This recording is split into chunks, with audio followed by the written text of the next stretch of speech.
What is going on, guys? Thank you guys for tapping into today's podcast. My name is Ryan Prentice, the Crypto Guy, and this is my business partner. What's up, y'all? This is Nestor here, or at Crypto Delo. Thank you guys for joining today's podcast. And we are the Master Nodes. Again, thank you guys for tapping in. Much appreciated as always. Remember to follow our personal social media accounts to stay up to date with us. You guys can also find us on any social media platform at the Master Nodes. Make sure y'all stay to the end to hear about some additional resources that we're going to provide y'all to get you guys a little bit more zoned into cryptocurrency. But without further ado, we're going to go ahead and start today's podcast topic, which is news of the week. This is featured news that me and Nestor have highlighted from this past week that we feel that you guys should know. It's definitely some good stuff, but we're going to go over a little bit more of the price points right now for this week. Currently, what is happening right now, it is February 11th. Bitcoin is at 21,600, down about 7% from last week. ETH is at 1,500, down around 9% from last week. BNB 308, down 6% from last week. XRP to 38 cents, only down 0.5%, so not too much. ADA 36 cents, only down 0.6%.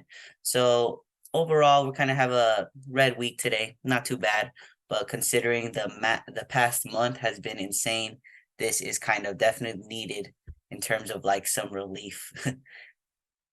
Yeah, no, most definitely. I feel like for the start of 2023, we've seen some shakiness in crypto. Towards that December, January end, we saw like a nice push up.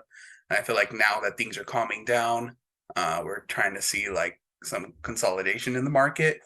I'm still very bearish on this market. I think we still have a little bit of ways down to go. And I think this brief moment of upward push is just really a liquidity grab for a lot of people, and they're gonna have a really tough downward push going into these next couple months. I believe we're about like 500 and something days away from the next halving, so really right now is kind of like the time to start setting yourselves up. My mentors actually came out and said right now is the time to set yourself up security wise.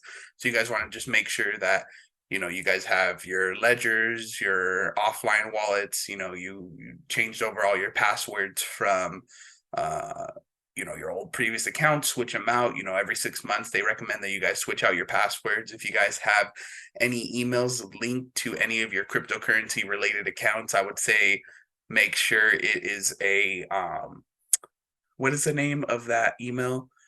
Proton Mail. Yes, Proton Mail. Make sure it is a Proton Mail that you guys are using, just because you want to do everything you guys can to ensure that your guys' security is upkept. But without further ado, let's go ahead and dive into news this week. Something very interesting that I saw this past week, and that's really on most people's minds, is the Super Bowl. But more specifically, we saw this past week Reddit Super Bowl's NFTs ad come out. So for the past year or so, we have seen Reddit give away NFTs via the Polygon network to users in its community. When co-founder Alexis Ohanian was asked why he's interested in NFTs, again, this is the co-founder of Reddit, more specifically Web3, he compared investing into NFTs like being able to invest in companies like Walt Disney years ago, and not just invest in the companies, but also invest in individual characters. He stated, the way I describe as if 100 years ago, you could have bought shares in Disney. You would have been happy to do so. But if you could have bought some of the original drawings of Mickey Mouse, you would have been really happy with that too. However, what I find interesting in the latest Reddit NFT ad is the collaboration with the NFL for Super Bowl 57 NFTs. So this is the ad that actually popped up recently on Reddit's Twitter, and I want to show you guys real quick.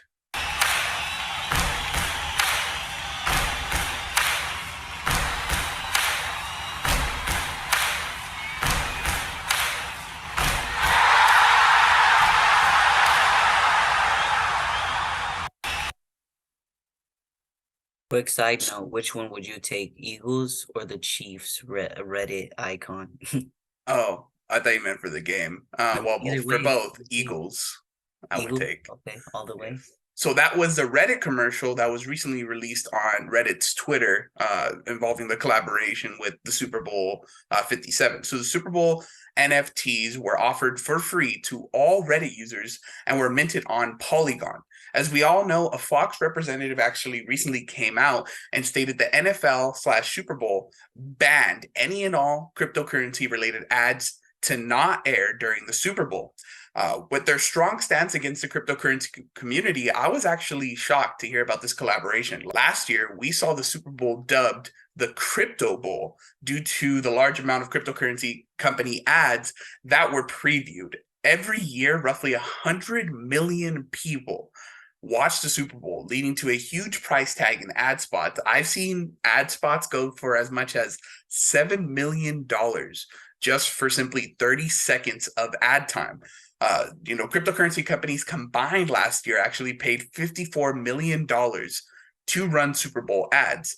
Look, we all know that cryptocurrency hasn't been the center of attention and want really this past year, with FTX scandal, with a lot of things going on with the SEC, and just a lot of like really shitty events that have happened this past year. But for them to have an official collab with Reddit and NFTs, I kind of find it weird that although they don't allow cryptocurrency related or cryptocurrency company ads to display during the Super Bowl, they're doing an ad to promote their Super Bowl by doing a collaboration with Reddit for NFTs, which is a Web3/cryptocurrency space. You got to use cryptocurrency to buy the NFTs or to sell them, not to mint per se, because minting is for free.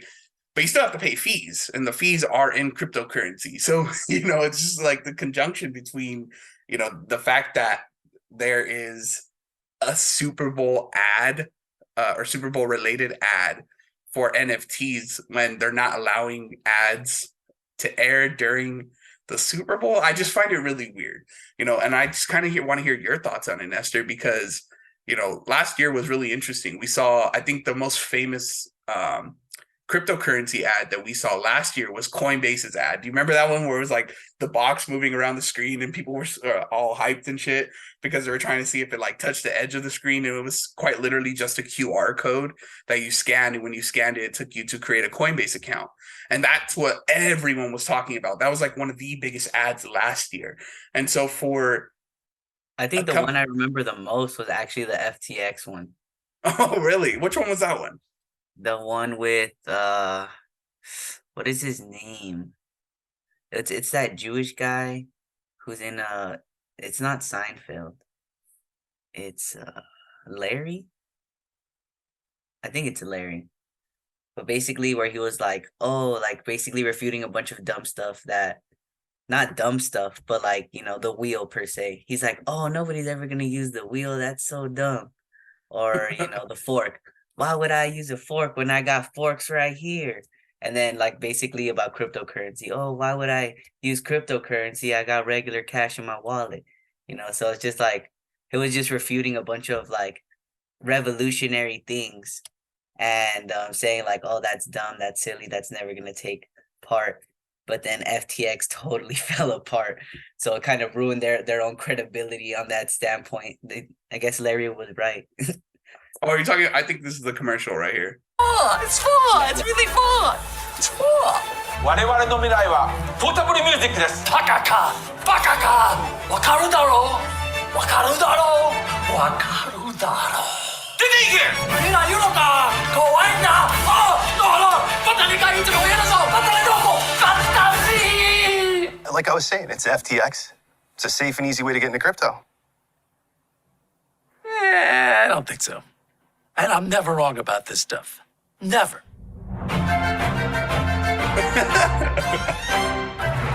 Franklin! Hey, he's right. He wasn't wrong about FTX. And no, yeah, I think that seeing that there was these such memorable ads during the Super Bowl, I just find it very odd that they would allow like a Super Bowl related ad to come out before the Super Bowl, which I'm pretty sure they may have mentioned or will mention or even have ads posted around the stadium. involving this collaboration. It's a collaboration between Reddit and the NFL. And so I wouldn't see why they wouldn't have any of this ad pop up during the Super Bowl at all. Yeah, I And think they really don't care as much as I think they say they do.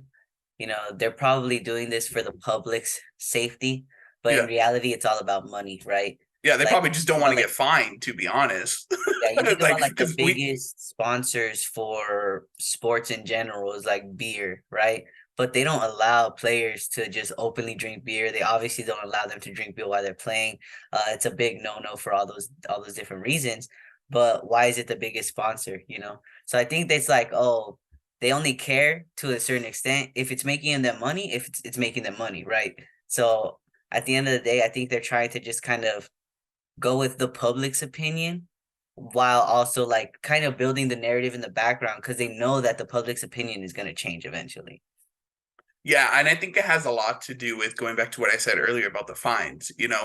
We look at a lot of things that have happened this past year with like celebrities getting fined for endorsing NFTs specifically. So, the fact that there's no Super Bowl related ads this year, I think they're just trying to avoid like, oh, if this keeps going downhill, we don't want to be put to blame. We don't want to endorse a company like FTX and have their ad spot on during the Super Bowl while 100 million people are watching and then get hit by a fine or something for having them air during, like, we chose them to air during one of the biggest parts of the year for us, for Fox or for whoever gets paid the big bucks for airing these ads.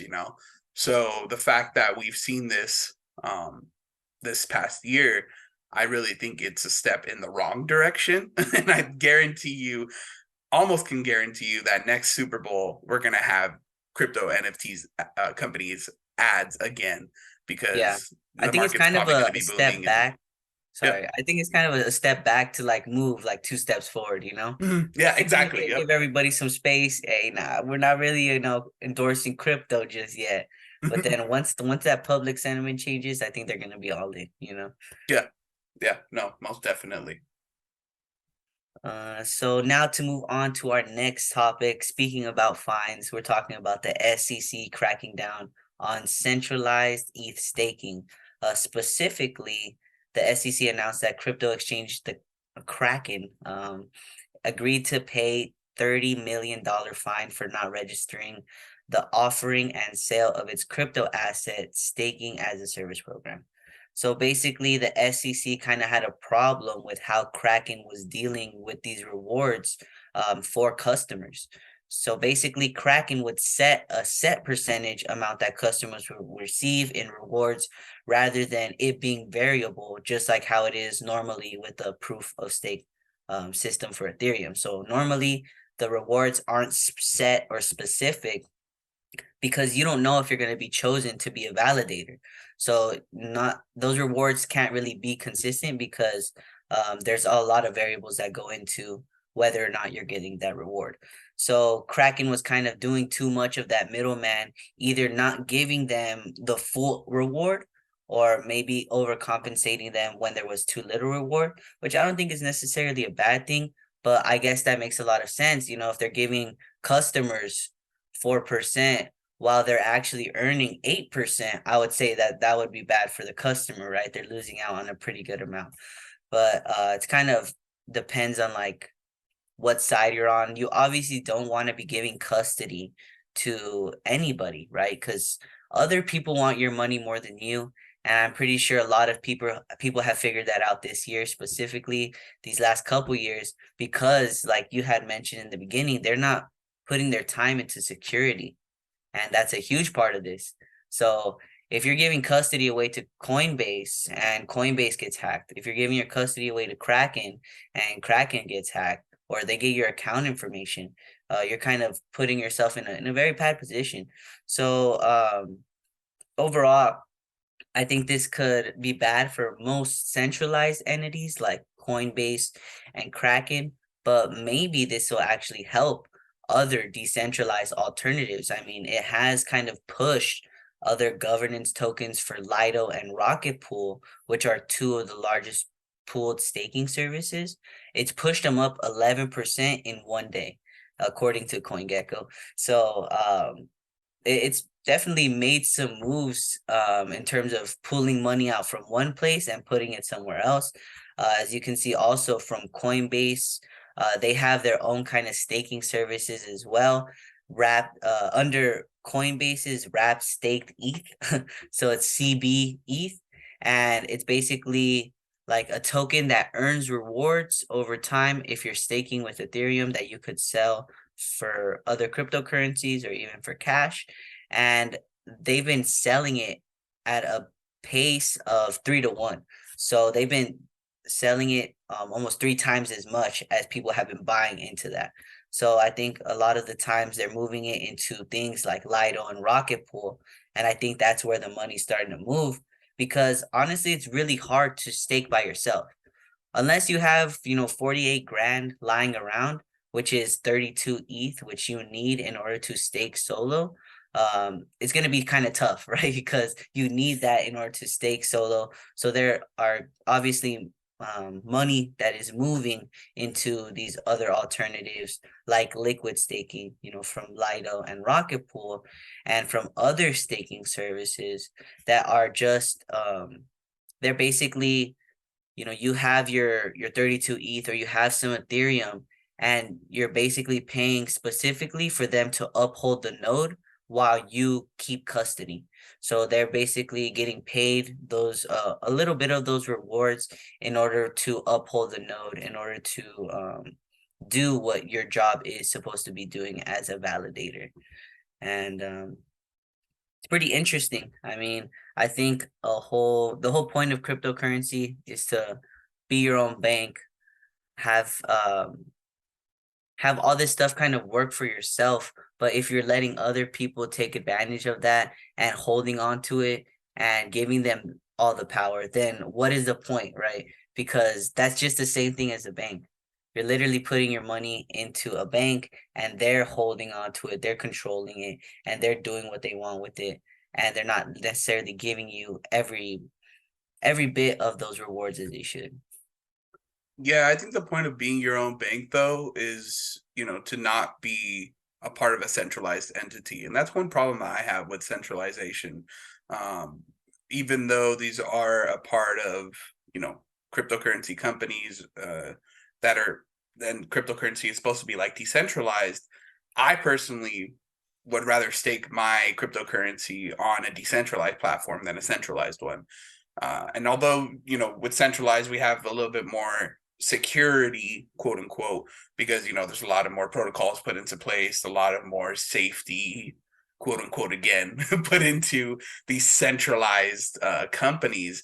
I personally would rather stake my cryptocurrency with, like PancakeSwap or something like that, just because they don't have like their own agendas. As we've seen, the SEC has really, really been cracking down on these centralized companies like Coinbase, now Kraken, FTX, and a bunch of other companies. And although, yes, it is good for, the consumer aspect and for the individual investors, I feel that we wouldn't even have to worry about, these possibilities of, the SEC coming after these corrupt companies if people were just to start using decentralized assets a little bit more. They are out there for you guys to utilize. I would highly suggest doing your own research when doing them, because there's a lot of risk factors that may come in using decentralized alternatives.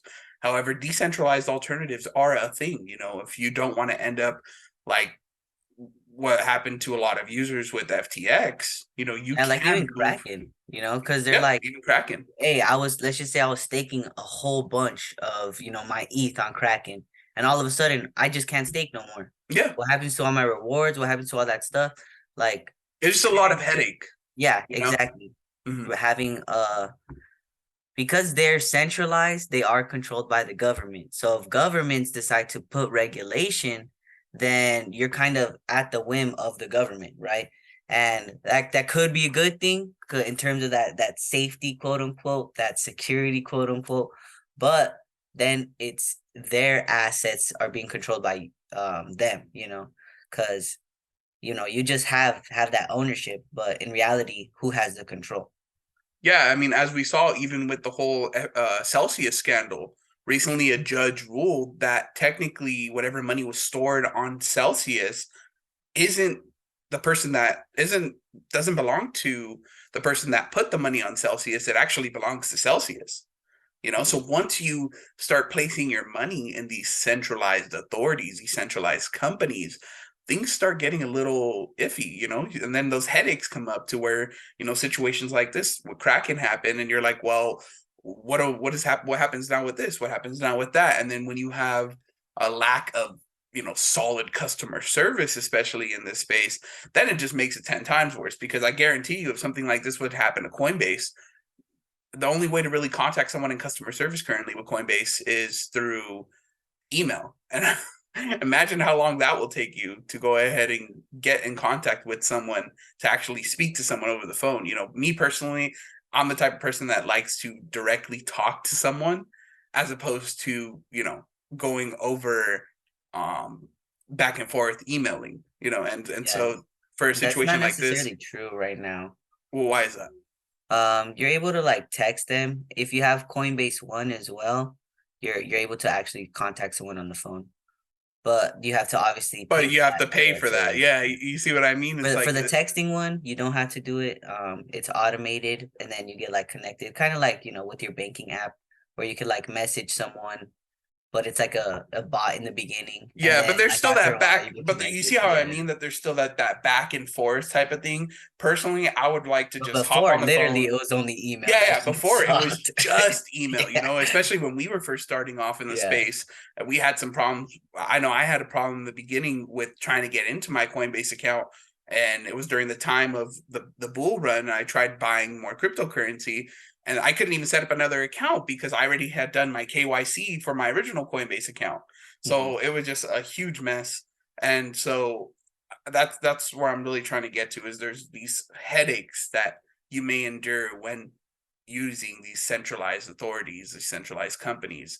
And to Mhm. avoid them, there are decentralized alternatives. You guys just got to make sure to do your own research whenever you guys are looking into these decentralized alternatives. And of course, if you have any questions, feel free to reach out to us, and either myself or Nestor will go ahead and get back to you.